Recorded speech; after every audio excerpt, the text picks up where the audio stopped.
प्रभु यीशु मसीह के मधुर और सामर्थी नाम में आपको जय मसीह की डेली बाइबल संदेश में आपका हार्दिक स्वागत है। आज 7 फरवरी है और परमेश्वर को धन्यवाद कि उसने हमें फिर से एक नया दिन दिया है, एक नया सवेरा दिया है, ताकि हम अपने जीवन के चाल चलन, सोच विचार और आचरण के द्वारा उस परमेश्वर को महिमा दें जिसने हमें ये आज की जिंदगी दी है।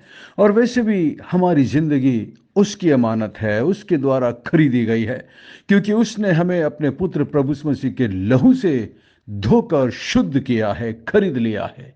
और अब हम उसके हैं और हमारे जीवन का मकसद उसे महिमा देना है। जैसा कि आज के वचन में भी हम देखेंगे, पहला थिस्सलुनीकियों की किताब 4 अध्याय और उसकी पहली आयत में पौलुस यहाँ पर कुलुस्सियों को पत्र लिखते हुए बताता है कि जीवन कैसा होना चाहिए। एक ऐसा जीवन जो परमेश्वर को प्रसन्न करे। ये मनुष्य के जीवन का एकमात्र लक्ष्य है। याद रखिएगा, मनुष्य के जीवन में केवल एक अंतिम लक्ष्य है कि वो परमेश्वर को प्रसन्न करे हर बात में, अपने चाल चलन में, अपने सोच विचार में, अपने आचरण और अपने व्यवहार के द्वारा। पौलुस यहाँ पर थिस्सलुनीकियों को सिखाता है कि उन्हें परमेश्वर को प्रसन्न करने के लिए कैसा जीवन जीना चाहिए। पढ़ेंगे हम 4 अध्याय और उसकी पहली आयत में। इसलिए हे भाइयों, हम तुमसे विनती करते हैं और तुम्हें प्रभु यीशु मसीह में समझाते हैं कि जैसे तुमने हमसे योग्य चाल चलना और परमेश्वर को प्रसन्न करना सीखा है, वैसा ही तुम चलते भी हो और वैसे ही और भी बढ़ते जाओ। तो पौलुस यहाँ पर विश्वासियों को लिखता है कि किस तरह परमेश्वर को प्रसन्न करना है। योग्य चाल चलन, परमेश्वर को प्रसन्न करने वाला योग्य चाल चलन। पौलुस बोलता है जैसा तुमने मुझसे सीखा है। जरा सोचिए, पौलुस का जीवन कैसा पवित्र होगा। और पौलुस अपने विश्वासियों को कहता है कि जैसा तुमने हमसे सीखा है।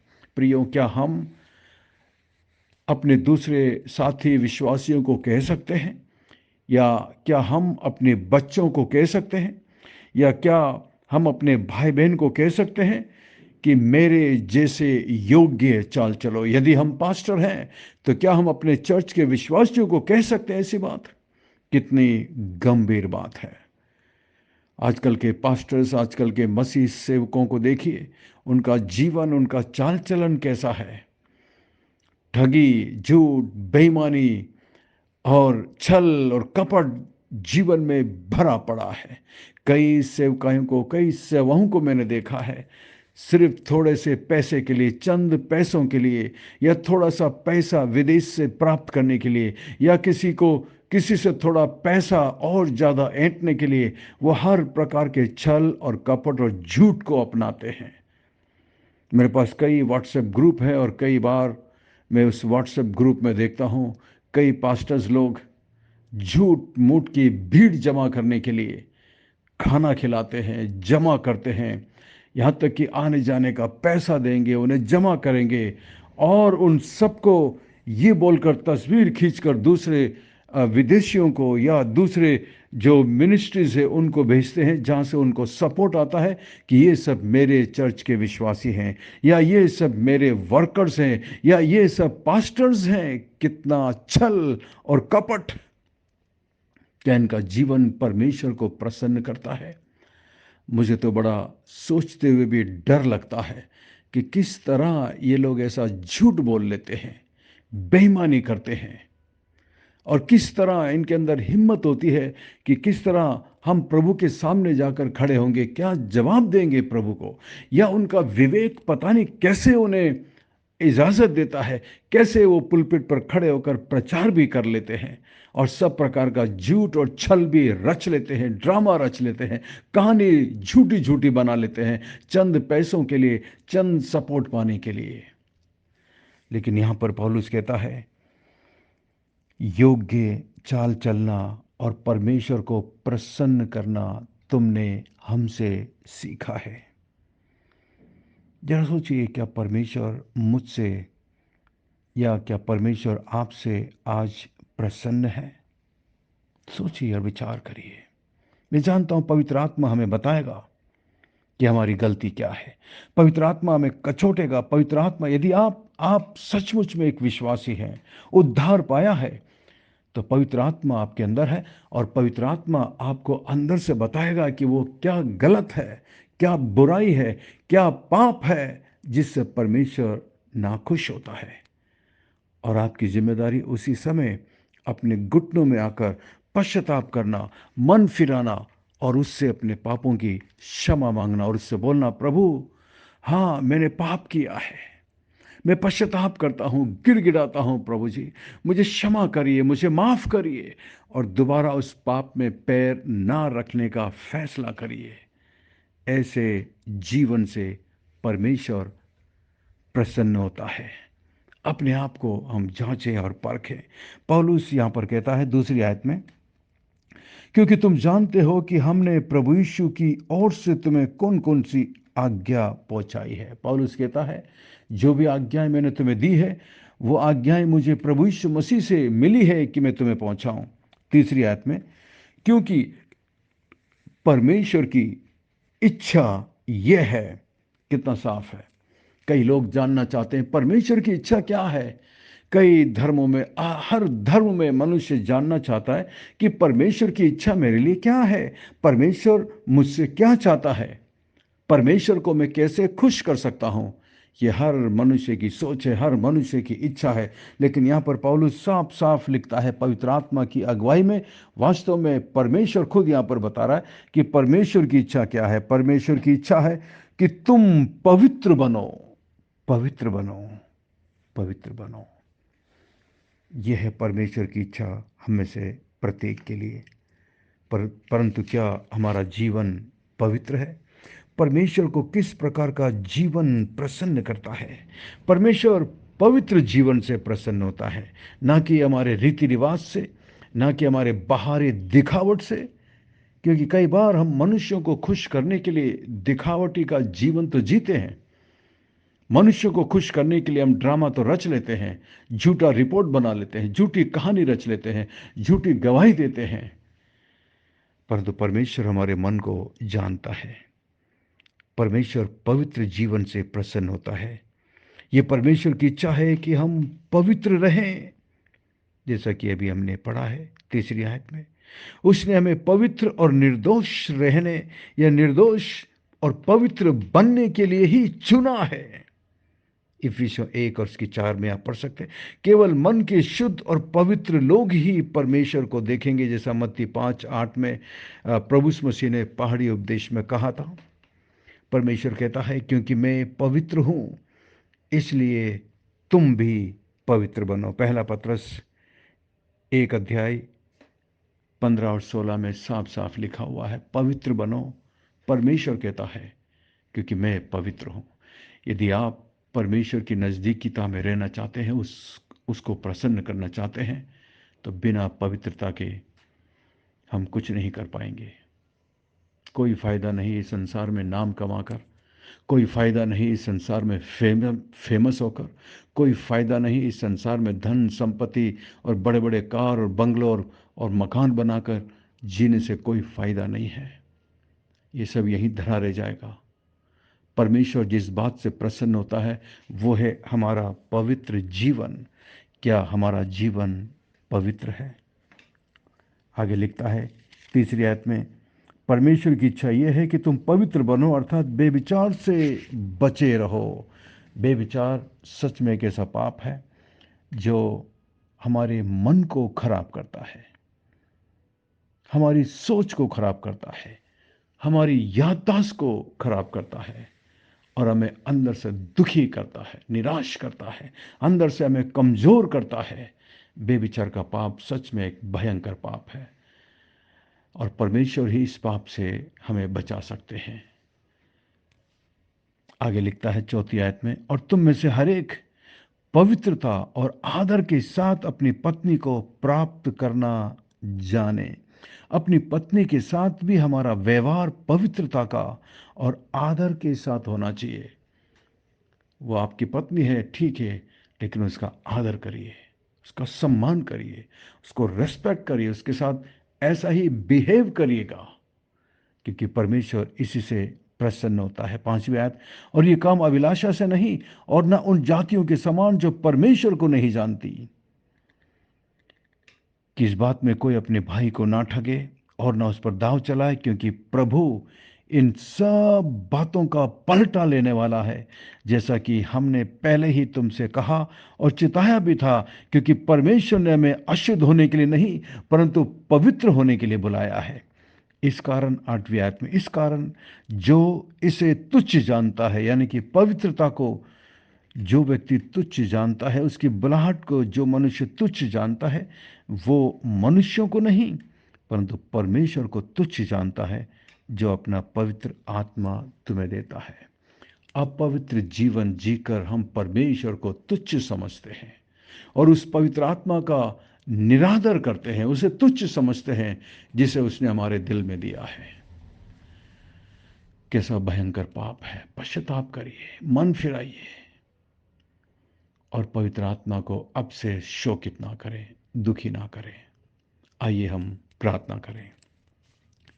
स्वर्ग में विराजमान जीवित और जिंदा परमेश्वर, अनुग्रहकारी दयालु पिता, धन्यवाद अपने पवित्र वचन के द्वारा हमारे दिलों से बात करने के लिए। प्रभु जी, हम में से कोई भी निर्दोष नहीं है। महान परमेश्वर, आपकी पवित्र आत्मा ने हमें कचोटा है, आपकी पवित्र आत्मा ने हमें अंदर से चोट पहुंचाई है, काहिल किया है। हमें क्षमा करिए, हमें माफ़ करिए प्रभु। अपने बेटे यीशु के लहू से धोकर हमें शुद्ध करिए प्रभु। धन्यवाद, धन्यवाद आपके प्रेम के लिए, आपकी दया के लिए और प्रभु आपके धीरज के लिए। धन्यवाद, धन्यवाद, धन्यवाद प्रभु। धन्यवाद यीशु मसीह। मैं इस वक्त प्रार्थना करता हूँ मेरी बहन के लिए जो इस वक्त मेरे साथ प्रार्थना में है। प्रभु, आप अपने हाथों को बढ़ाकर मेरी सिस्टर को छू लीजिए प्रभु। अनुग्रह करिए, दया करिए प्रभु जी। महान परमेश्वर, मैं नहीं जानता कि ये सिस्टर कौन सी तकलीफ में है, लेकिन आप सब कुछ जानते हैं। मैं इस वक्त विशेष प्रार्थना करता हूँ सिस्टर सुनीता के लिए। महान परमेश्वर, आप उन पर अनुग्रह और दया करिए प्रभु जी। और जो फ्रॉड उनके साथ हुआ है प्रभु, आप उनकी मदद करिए, सहायता करिए प्रभु जी, ताकि उसकी भरपाई हो सके, वो सोल्व हो सके प्रभु जी। मैं प्रार्थना करता हूँ महान परमेश्वर सिस्टर रेणुका के लिए प्रभु, जिनकी तबीयत ठीक नहीं है। आप उन पर अनुग्रह और दया करना महान परमेश्वर। दया कर प्रभु, अनुग्रह कर। आपके लिए कुछ भी मुश्किल नहीं है। मैं सिस्टर एलिजाबेथ के लिए प्रार्थना करता हूँ महान परमेश्वर। आप जानते हैं प्रभु, इस उम्र में भी वो आपके प्रति जो प्रेम और जो समर्पण रखती है प्रभु जी, वो हमारे लिए एक उत्साह का कारण है। आप अपने हाथों को बढ़ाकर उन्हें छू लीजिए महान परमेश्वर। दया करिए प्रभु। धन्यवाद, धन्यवाद, धन्यवाद प्रभु। मैं प्रार्थना करता हूँ भाई जितेंद्र गुप्ता के लिए प्रभु जी, उनके परिवार के लिए, उनकी पत्नी, उनके बच्चों के लिए मैं प्रार्थना करता हूँ। उनके बच्चों को उज्जवल भविष्य देना प्रभु। उनके बिजनेस को तो आशीषित करना महान परमेश्वर। मदद कर और सहायता कर। सिस्टर रेनल के लिए प्रार्थना करते हैं, सिस्टर वियोना के लिए प्रार्थना करते हैं, रेनल के लिए प्रार्थना करते हैं प्रभु। अमित के लिए प्रार्थना करते हैं, भाई ट्रेवर के लिए प्रार्थना करते हैं। अनुग्रह और दया करना। मैं प्रार्थना करता हूँ सिस्टर रेचल के लिए प्रभु जी, और उनकी बेटी मैगी के लिए भी प्रार्थना करता हूँ। अनुग्रह और दया करना प्रभु। मैं प्रार्थना करता हूँ मान परमेश्वर ब्रदर गैरी के लिए प्रभु जी, और सिस्टर मैगी के लिए। आप उन पर भी अपनी करुणा, अपनी दया बनाए रखना प्रभु। मैं प्रार्थना करता हूँ विशेषकर भाई हनुमंता के लिए प्रभु जी। उसने जितने भी नाम दिए प्रभु, जिनका इलाज चल रहा है आईसीयू में प्रभु जी, आप उन सब पर अनुग्रह और दया करना मान परमेश्वर। मैं प्रार्थना करता हूँ सिस्टर जयंती के लिए प्रभु, और ब्रदर राय के लिए मैं प्रार्थना करता हूँ। उनकी मिनिस्ट्री पर तो आशीष देना प्रभु, और जो नाम उन्होंने सिस्टर ने दिया था मान परमेश्वर, आप उन पर अनुग्रह करना प्रभु। मैं प्रार्थना करता हूँ मान परमेश्वर रमजान के लिए प्रभु जी। जब वो आपके बारे में सुनती है प्रभु, पढ़ती है प्रभु, उसका विश्वास आप में और भी बढ़ता जा सके मान परमेश्वर।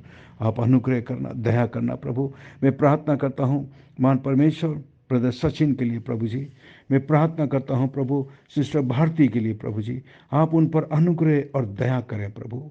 प्रार्थना करते हैं सिस्टर जैस्मिन तिवारी के लिए प्रभु जी, तेरी दया तेरा अनुग्रह उनके साथ और उनकी बेटियों के साथ हमेशा बनी रहे।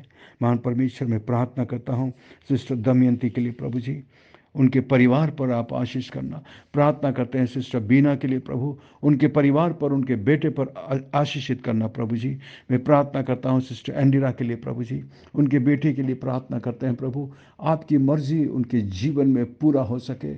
उनके हस्बैंड के लिए, उनके जॉब के लिए मैं प्रार्थना करता हूँ प्रभु, वो ठीक से चल सके मान परमेश्वर, काम अच्छा हो सके मान परमेश्वर। आप दया करना प्रभु, आप अनुग्रह करना मान परमेश्वर। आपके लिए कुछ भी मुश्किल नहीं है मान परमेश्वर। मैं प्रार्थना करता हूँ मान परमेश्वर सिस्टर प्रिया के लिए, सिस्टर भानु के लिए प्रभु जो मुंबई में है, तेरा अनुग्रह तेरी दया उनके जीवन पर बनी रहे प्रभु। सिस्टर रोजलिन के लिए प्रार्थना करते हैं प्रभु जी, आप अपने हाथों को बढ़ाकर उन्हें भी छू लेना मान परमेश्वर। आंटी सरोज के लिए मैं प्रार्थना करता हूँ प्रभु, तेरा अनुग्रह तेरी तेरी कृपा उन पर रहे। आंटी आशा के लिए, आंटी गीता और आंटी प्रेमला के लिए मैं प्रार्थना करता हूँ मान परमेश्वर। आपकी दासी प्रभु जो आपसे प्रेम करती है प्रभु जी और आपके प्रति समर्पित है प्रभु, आप अनुग्रह और दया करना मान परमेश्वर। मैं प्रार्थना करता हूँ मान परमेश्वर सिस्टर ज्योति के लिए प्रभु जी, उनके परिवार के लिए मैं प्रार्थना करता हूँ। जो टैलेंट आपने सिस्टर को दिया है उसे अपनी महिमा के लिए इस्तेमाल करना मान परमेश्वर। सिस्टर सिंथिया के लिए प्रार्थना करते हैं प्रभु, आप अनुग्रह और दया करें। सिस्टर जॉयस के लिए मैं प्रार्थना करता हूँ प्रभु जी, उनके दांतों में प्रभु जो भी ट्रीटमेंट हुआ है प्रभु वो पूरी तौर से सही हो सके मान परमेश्वर। अनुग्रह कर, दया करना मान परमेश्वर, दया कर प्रभु। सिस्टर जॉली के लिए मैं प्रार्थना करता हूँ, उनके हस्बैंड के लिए, उनकी बेटी के लिए प्रार्थना करते हैं प्रभु, तेरी कृपा तेरा अनुग्रह उनके जीवन पर निरंतर बनी रहे प्रभु। मैं प्रार्थना करता हूँ सिस्टर उषा के लिए प्रभु जी, उनकी बेटियों के लिए मैं प्रार्थना करता हूँ, उनके बेटे के लिए प्रार्थना करता हूँ, उन्हें एक उज्ज्वल भविष्य देना मान परमेश्वर। मैं प्रार्थना करता हूँ प्रभु सिस्टर पूजा प्रवीण के लिए प्रभु जी, उनके हस्बैंड के लिए प्रार्थना करते हैं प्रभु, उनके बच्चों के लिए मैं प्रार्थना करता हूँ, उनके बच्चों के नाती पोतों के लिए प्रार्थना करता हूँ मान परमेश्वर। दया करना, अनुग्रह करना मान परमेश्वर। मैं प्रार्थना करता हूँ मान परमेश्वर भाई जी पी राय के लिए प्रभु, तेरी दया तेरी कृपा उनके ऊपर रहे। भाई रमेश राय के लिए प्रार्थना करते हैं प्रभु जी, सिस्टर इंदिरा के लिए प्रार्थना करते हैं प्रभु, पिछले दिनों में प्रभु उनकी भी तबीयत ठीक नहीं थी प्रभु जी, आप अपना हाथ बढ़ाकर उन्हें छू कर चंगाई देना मान परमेश्वर। दया करना प्रभु, दया करिए प्रभु जी।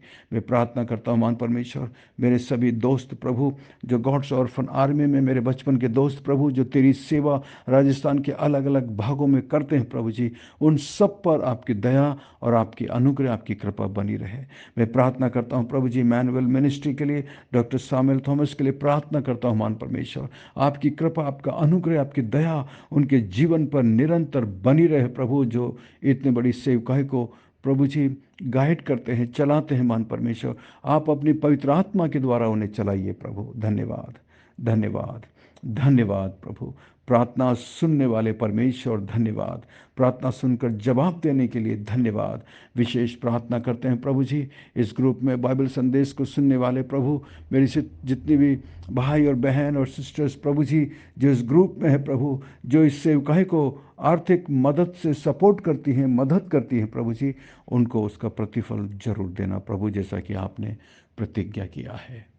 धन्यवाद, धन्यवाद, धन्यवाद प्रभु। हमारी विनती प्रार्थना को सुनकर जवाब देने के लिए धन्यवाद। सब कुछ यीशु मसीह के मीठे महापवित्र नाम से मांगते हैं, आमीन, आमीन। बहुत बहुत धन्यवाद हमारे साथ बने रहने के लिए। मैं आशा करता हूँ आज के संदेश के द्वारा परमेश्वर ने आपके दिलों से बातचीत की है। यदि आप आशीषित हुए हैं तो हमें ज़रूर लिखकर बताइएगा और इस संदेश को अपने दूसरे मसीह दोस्त भाई बहनों के साथ शेयर करिए। और यदि ये संदेश आप पहली बार सुन रहे हैं तो हमें ज़रूर लिखकर बताइएगा। यदि कोई भी संदेह है, कोई भी सवाल है या कोई प्रार्थना का निवेदन है तो हमें ज़रूर बताएं। और आप हमारे बाइबल संदेश ग्रुप में शामिल हो सकते हैं। हमारा नंबर है 9927464924। Pastor Mani Thomas, Emmanuel believers church Agra. हम आपसे प्रेम करते हैं, आपकी परवाह करते हैं और हमारे लिए भी प्रार्थना करते रहिएगा। अंत में सवाल है, आज की आयत को पढ़कर, आज से तीसरी आयत को पढ़कर बताइएगा कि परमेश्वर की इच्छा प्रत्येक विश्वासी भाई बहनों के लिए क्या है। What is God's will for all of us as Christians according to 1 Thessalonians chapter 4 verse 3. God bless you. We love you. Have a great day and take care. अपना और अपने परिवार का ख्याल रखिएगा।